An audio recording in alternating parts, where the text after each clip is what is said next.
अस्सलाम वालेकुम एवरीवन। आज हम थोड़ा सा ये डिस्कस कर लेते हैं कि अपनी इंग्लिश राइटिंग स्किल्स को कैसे इम्प्रूव कर सकते हैं आप लोग। तो इसमें सबसे पहले तो आपने ये बहुत सुना होगा कि भाई अपनी आपने डेली डायरी एक लिखनी है। जो स्टार्ट करते हैं बेसिक से उनको पहले सबसे पहले यही सजेस्ट किया जाता है कि आपने डेली रूटीन की अपनी एक डायरी लिखनी है।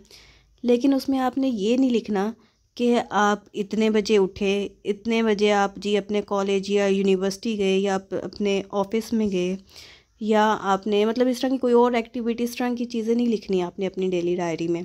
जो आपने उसमें लिखना है, आपने उसमें लिखना है डिस्कशंस लिखनी है जो आपकी अपनी दोस्तों के साथ हुई हैं। उसमें आपने आर्ग्यूमेंट्स लिखने हैं, सॉरी इसमें मैं नाम डालना भूल गई। अच्छा, इसमें आपने अपने आर्ग्यूमेंट्स लिखने हैं कि जो जैसे आप न्यूज़ सुनते हैं तो उसमें आप टीवी शोज़ देखते हैं या टॉक शोज़ देखते हैं, तो उसमें जो आर्ग्यूमेंट्स चल रहे होते हैं डिफरेंट पॉलिटिशियंस के, आपने वो लिखने हैं। अगर आप कोई रीडिंग करते हैं तो उसके बारे में, जैसे आप न्यूज़पेपर से कोई रीडिंग करते हैं या किसी बुक से आप कोई रीडिंग करते हैं, उसमें आपको कोई पॉइंट अच्छा लगा है तो आपने वो उसको उसके बारे में लिखना है। अब इससे होगा क्या, ये लिखने से आपकी पंक्चुएशन इम्प्रूव होगी, आपके डायरेक्ट इनडायरेक्ट इम्प्रूव होंगे, आपके एक्टिव पैसिव वॉइस इम्प्रूव होंगे, आपके टेंसेस इम्प्रूव होंगे और आपकी वोकैबलरी इम्प्रूव होगी। अब वोकैबलरी कैसे इम्प्रूव होगी आपकी, आप डेली का, जैसे मैंने आपको अपने इंस्टाग्राम एक वीडियो बनाई थी उसमें भी मैंने आपको बताया था कि आप अपनी वोकैबलरी कैसे इनहांस कर सकते हैं अपनी न्यूज़पेपर्स पढ़ के, उसमें से डिफ़िकल्ट वर्ड्स निकाल के, तो उससे आप अपनी वोकैबलरी इनहांस कर सकते हैं। तो जो आप वोकैबलरी डेली की निकालेंगे ना, आपने वो अपनी राइटिंग में यूज़ करनी है अपनी डेली डायरी लिखते हुए, जिसकी वजह से आपकी ये जो वोकैबलरी की जो वर्ड्स हैं ना, ये आपको याद रहेंगे। बाकी आपके डायरेक्ट इनडायरेक्ट और एक्टिव पैसिव कैसे इंप्रूव होंगे, जैसे आप डिस्कशन लिखते हैं, ठीक है। डिस्कशन में आप क्या करेंगे कि अपने आप, जैसे आप फ्रेंड से लिखेंगे, जैसे डायरेक्ट इनडायरेक्ट में हम लिखते हैं ना, ही सेड, फिर आगे हम एक कॉमा और इन्वर्टेड कॉमर्स डाल के आगे वो डायरेक्ट इनडायरेक्ट में ये एक सेंटेंस होता है, तो फिर इसका आपने इनडायरेक्ट बनाना होता है। तो इस तरह की आपने लैंग्वेज यूज़ करनी है अपने आर्ग्यूमेंट्स अपनी वो डेली डायरी लिखते हुए, ठीक है। आर्ग्यूमेंट, उसने, मेरे दोस्त ने कहा तो आपने लिखना है ही आस्क, दोस्त ने पूछा तो ही आस्क, दोस्त ने बताया तो ही सेड, तो इन्वर्टेड कॉमास या डैट इनडायरेक्ट करना है तो डैट डाल दिया। तो ये आपके इनडायरेक्ट और डायरेक्ट टेंसेस इससे इंप्रूव होंगे। सेकंड, आपके जो टेंसेस इंप्रूव होंगे और एक्टिव पैसिव इंप्रूव होंगे, वो भी इसी तरह जब आप ये चीज़ें लिखेंगे ना अपनी डेली डायरी में, तो ये चीज़ें आपको बहुत हेल्प देंगी। लेकिन लिखना आपने आहिस्ता आहिस्ता आप लिखें। कोई, मेरे ख्याल से ये 15 डेज़ या 1 मंथ अगर रेगुलरली आप इस तरह लिखेंगे ना, तो आपकी राइटिंग स्किल्स खुद ब खुद इम्प्रूव होना शुरू हो जाएंगी। आप अब कोई डेली में करंट अफेयर्स के बारे में कोई टॉपिक पढ़ते हैं या आपको कोई और नई बात पता चलती है, वो लिखें। इससे आपके नोट्स तैयार होते जाएंगे, ठीक है, शॉर्ट नोट्स तैयार होते जाएंगे जो एंड में आपको किसी भी एग्ज़ाम में काम दे सकते हैं। तो आपके हर एग्ज़ाम के लिए ये बेहतरीन तरीका है आपकी राइटिंग स्किल्स को इम्प्रूव करने के लिए। आपने उसमें टेंसेस का लाजमी इस्तेमाल करना है, आपने पैसिव वॉइस और एक्टिव वॉइस का लाजमी उसमें इस्तेमाल करना है, डायरेक्ट इनडायरेक्ट का करना है, जो आपने ये वोकैबलरी सीखते हैं आपने उसका लाजमी करना है। सारी चीज़ें आपकी खुद ब खुद टाइम टू टाइम, थोड़ा टाइम तो लगता ही है तो, लेकिन आपकी इम्प्रूव इंशाल्लाह हो जाएंगी। अच्छा जी, अब थोड़ा देख लेते हैं कि स्ट्रक्चरिंग एंड ऐसे, ये मेरे लिए भी खुद बहुत बड़ा काम था इसके बारे में, एक स्ट्रक्चर के बारे में जो बेसिक सीखना ना ऐसे का। क्योंकि आप लिख लेते हैं ऐसे, उसमें कोई मसला नहीं होता, लेकिन जो एक स्ट्रक्चर रिक्वायर्ड खासकर सीएसएस और पीएमएस में जो चाहिए होता है ना, वो उसे याद करने में या उसे प्रैक्टिस करने में, उसे लर्न करने में बहुत टाइम लगता है। तो मैं आपको जितना मुझे समझ आया उतना मैं आपको थोड़ा थोड़ा बता देती हूँ। सबसे पहले तो इसमें जी आ जाता है कि ऐसे में कि आपने इंट्रोडक्शन लिखना है। अब इंट्रोडक्शन जो है ना, आपका पूरे जो ऐसे की लेंथ है ना, उसका 10% से ज़्यादा नहीं होना चाहिए। सेकंड, आपने route map for reader they, introduction में बताना है। रूट मैप फॉर रीडर से मतलब क्या है कि आपने रीडर को अपने इंट्रोडक्शन में भी बता देना है कि आपने उसमें कौन सी इश्यूज़ डिस्कस करने हैं, कौन सी इंपॉर्टेंट पॉइंट्स डिस्कस करने हैं, और सबसे बड़ी बात, जो आपका ऐसे का मेन टॉपिक होगा उसको आपने ज़रूर डिस्कस करना है अपने इंट्रोडक्शन में। ये जो टॉपिक है ना, आप किसी कोटेशन के थ्रू भी अपना वो डिस्क्राइब कर सकते हैं इसको। किसी बुक के रेफरेंस के थ्रू भी आप कर सकते हैं इसको डिस्क्राइब, या किसी ऑथर के थ्रू भी आप इसको डिफ़ाइन कर सकते हैं, या किसी पोइट के थ्रू आप इसको डिफ़ाइन कर सकते हैं, या सिंपल अपनी लैंग्वेज में भी डिफ़ाइन कर सकते हैं। तो इसमें कोई वो हार्ड एंड फास्ट रूल नहीं है, लेकिन मेन आपने ये चीज़ें इंट्रोडक्शन में लाजमी आपने डिस्क्राइब करनी है। इसके बाद ही इसमें आ जाती है कि इसकी मेन बॉडी ऐसे की क्या होती है। अब मेन बॉडी में सबसे पहला पॉइंट तो ये आता है कि सिस्टमैटिक और लॉजिकल अप्रोच होनी चाहिए। मतलब फॉर एग्जांपल, जैसे मैं आपको एक एग्जांपल देती हूँ, आप एक पॉइंट लिख रहे हैं, ठीक है, एक आपने एक कोई हेडिंग बनाई हुई है ना अपनी आउटलाइन में, तो वो उसका आपने एक ही पैरा बनाना है, ठीक है, आपने उसको ज़्यादा लंबा नहीं करना, और हर पैराग्राफ में आपका डिफरेंट वो पॉइंट होना चाहिए, और उसके डिफरेंट आपने साथ ही उसके आपने आर्ग्यूमेंट्स देने हैं, और साथ ही उसके आपने एग्जांपल्स देनी है उसी पैराग्राफ में। तो जब जैसे आप ये आपने फॉर एग्जांपल ये फर्स्ट पैरा कंप्लीट कर लिया है, जो दूसरा पैरा आपने जब लिखना है ना आपने, तो आपकी वो जो पैराग्राफ की जो फर्स्ट लाइन है वो इसके साथ कोहेरेंट हो, मतलब इसके साथ मिल रही हो। ये ना हो कि आपने यहाँ पे किसी और चीज़ की बात कर दी, देन नेक्स्ट पैराग्राफ में आपने बिल्कुल ही कुछ और अनलॉजिकल बयान कर दिया है। मैं आपके साथ ना अपना एक ऐसे शेयर करूँगी जिससे ना आपको ये पॉइंट समझ में आ जाएगा, आपने सिस्टमैटिक और लॉजिकल अप्रोच आपने कैसे करनी है। ये आपने कोहेरेंस हर पैराग्राफ में लाजमी रखनी है, ठीक है। इसके बाद ये आ जाता है कि सेक्शन से सब सेक्शंस।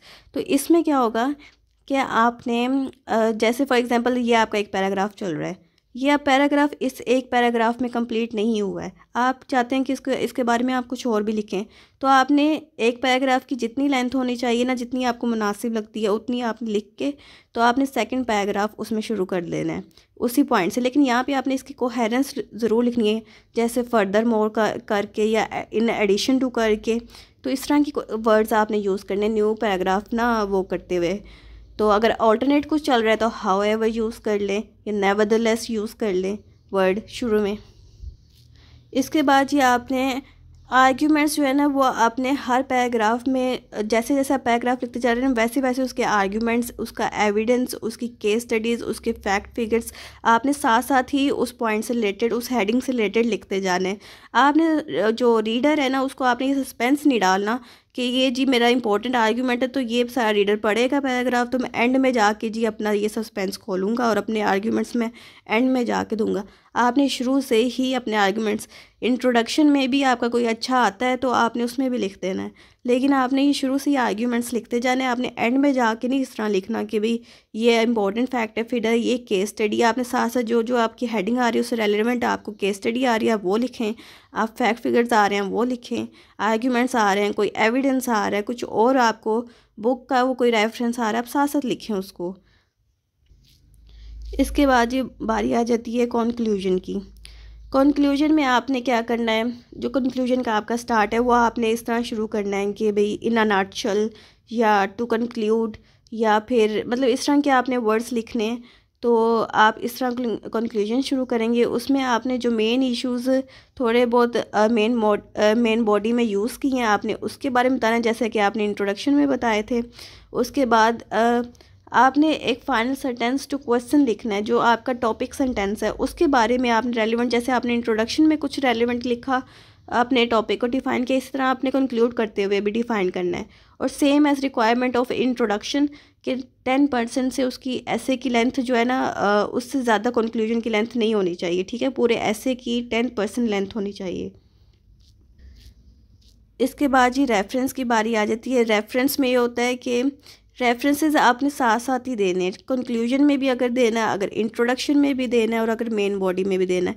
अब ये रेफरेंसेस आप किसी ऑर्गेनाइजेशन के भी दे सकते हैं, जैसे यूएन का रेफरेंस हो जाता है, वर्ल्ड बैंक का रेफरेंस हो जाता है, जैसे IMF का रेफरेंस हो जाता है इकोनॉमी की किसी टॉपिक में, या इस तरह की जो ऑर्गेनाइजेशंस हैं, OIC है, सार्क है, और जो भी इंटरनेशनल रीजनल ऑर्गेनाइजेशंस हैं, इसके बारे में आपने साथ साथ ही रेफरेंस देते जाने हैं। दूसरा रेफरेंस जो होता है ना वो बुक का भी हो सकता है। कोई आपने बुक पढ़ी है उस टॉपिक से रिलेटेड, डेमोक्रेसी से रिलेटेड आपने कोई बुक पढ़ी है या किसी और टॉपिक से रिलेटेड बुक, उसका आप हवाला देना चाहते हैं तो अपनी मेन बॉडी में आप उसका हवाला दे सकते हैं, कंक्लूजन में दे सकते हैं आप उसका हवाला। उसके बाद आपने कोई वेबसाइट है, कोई अच्छी ऑथेंटिक वेबसाइट है जिसका हमें पता है, तो उसके बारे में आप रेफरेंस दे सकते हैं, और इसके अलावा आप किसी पोइट का, किसी ऑथर का, उसका रेफरेंस भी दे सकते हैं। तो इस तरह जी आपने अपना ऐसे बनाना है, ऐसे का स्ट्रक्चर बनाना बहुत बहुत इम्पोर्टेंट है, और आपने इसको सीखना है, आउटलाइन बनाना सीखना है। अपने किसी एवेल्यूएट ज़रूर करवाना है किसी इंग्लिश की टीचर से जो इसमें प्रो हो, उसको लाजमी आपने दिखाना है, अपनी एवेल्यूएशन लाजमी करवानी है। फर्दर मैं आपको इसका एक स्ट्रक्चर बनाने का और एक पैटर्न दिखा देती हूँ, उससे शायद आपको मज़ीद समझ आ जाए। चलें जी, ये थोड़ा सा देख लेते हैं। इंट्रोडक्शन ऑफ ऐसे में सबसे पहला पॉइंट वो बता रहे हैं कि is there a significant introduction that identifies the topic, purpose and structure of the essay, are the keywords और in concepts identified in the introduction. ये वही बात है जो मैंने आपको बताई है कि आपने ऐसी रोड मैप बनाना है जिसमें आप कीवर्ड्स ऐसे लिखें, या जिसमें आप कोई कोटेशन लिखें, कोई आर्ग्यू इस तरह की आपको लाजमी चीज़ दें जिससे आपका जो टॉपिक है वो डिफ़ाइन हो जाए। सेकंड ये कि मेन बॉडी में प्लेंटी ऑफ एविडेंस होना चाहिए। एविडेंस मतलब केस स्टडीज़, आर्ग्यूमेंट्स, या कोई रेफरेंस, कोई बुक का रेफरेंस। फिर सेपरेट पैराग्राफ होना चाहिए, जो भी आप पॉइंट्स बनाते हैं, जो आप पॉइंट्स लिखना चाहिए, उसका अलग अलग सेपरेट पैराग्राफ बनाना है। वो जो पैराग्राफ हैं वो लॉजिकली लिंक्ड होने चाहिए, वो एक दूसरे से अनलिंक्ड नहीं होने चाहिए, एक दूसरे से वो कनेक्ट कर रहे हो जो अभी आप चीज़ें लिख रहे हैं। फिर आपके जो पॉइंट्स हैं वो सपोर्ट होना चाहिए, उसमें वही बात के एविडेंस, आर्ग्यूमेंट्स या एग्जांपल से उनको आपने सपोर्ट करना है। आपने खाली पैराग्राफ के बारे में डिफ़ाइन करके नहीं आ जाना, आपने लाजमी उसकी एग्जांपल्स देनी है, आर्ग्यूमेंट्स देने हैं, एविडेंस देने हैं हर पैरा में, हर पॉइंट के लिए।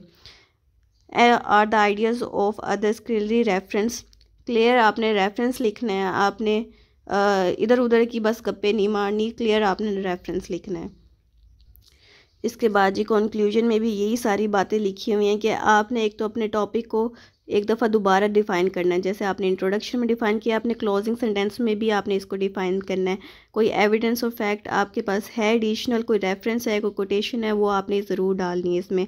आपने हर पॉइंट को समराइज़ करना है, जो आपने मेन हेडिंग्स बनाई हुई हैं उसको, हर पॉइंट को आपने समराइज़ ज़रूर करना है।